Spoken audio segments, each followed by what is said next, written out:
I came to a realization today. It was about this time 20 years ago. It was August of 1997. My sister was going away to college. She was bringing a computer with her, and dial-up was king. And that was when we first got access to the internet.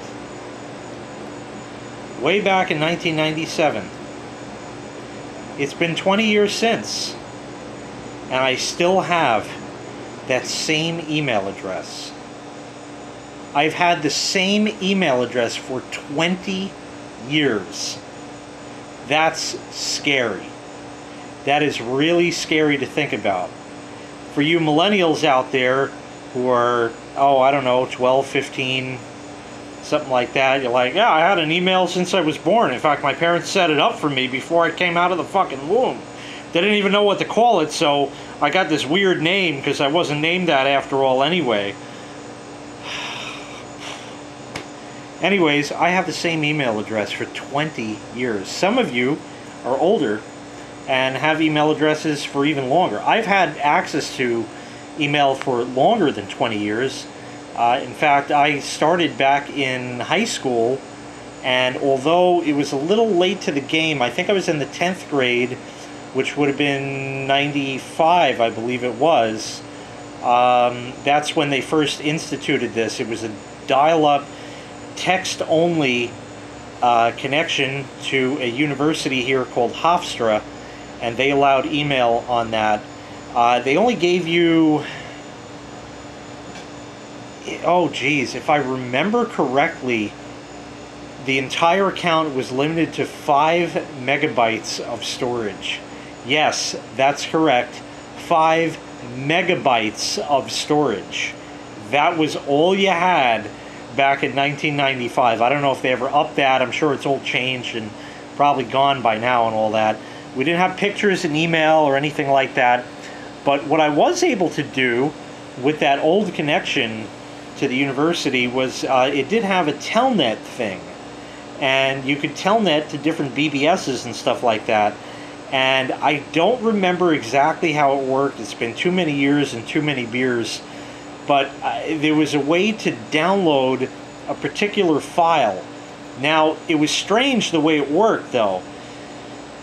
This was sort of like a Unix shell account that you had. It was all text-based, and you would go to the BBS, you'd find the file you want, you would download it, and somehow it would handle that over the telnet and FTP and all that crap, whatever the hell happened, I don't remember, because this was all text.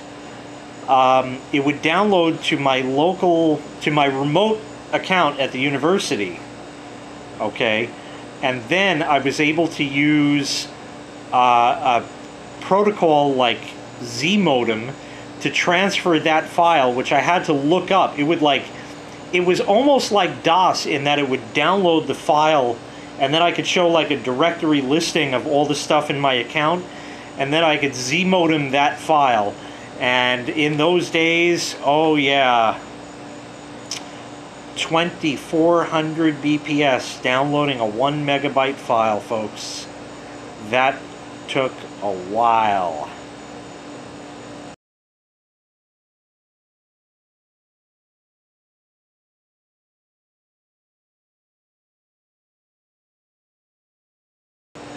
But the interesting thing about it is that the account, the Unix shell account, something like that, was 5 megabytes, but you could actually go to 10. And the way it worked was you didn't have to email anybody because you didn't actually have the space available. You could only download a file from the internet into your local account, into your remote account, that was up to 5 megabytes in size. Anything over that, and it said you were out of space.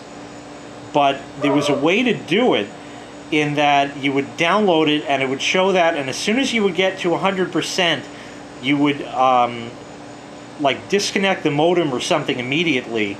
That, of course, would log you out. You'd then dial back in and reconnect, and we had a lot of busy signals in those days, so you would sit there to try to get back on. and then it would have like a temporary file with like $signs in front of it. I don't remember how much of this is actual fact, but then you would have that full 10 megabytes worth, and you could download this $sign file and rename it on your local computer once it was downloaded there through the z-modem protocol, and then you could kind of skirt that 5 megabyte limit like that. So anyway, that was that. So anyways, that was just a little aside. So anyway, we got our first accounts to go online in 1997, personal accounts, and I still have the account, my sister still has her account, my mother and father still have their accounts. It's all still there. I'm not going to tell you what it is, I'm not going to give you the username, and I'm not going to give you the provider, but I'm sure a lot of you are smart enough to put 2 and 2 together, and you can try to drop me a line, and if you get me, I'll reply. Alright, thanks for watching. Make sure you click like, make sure you click subscribe, and here's to another 20 years. Take care.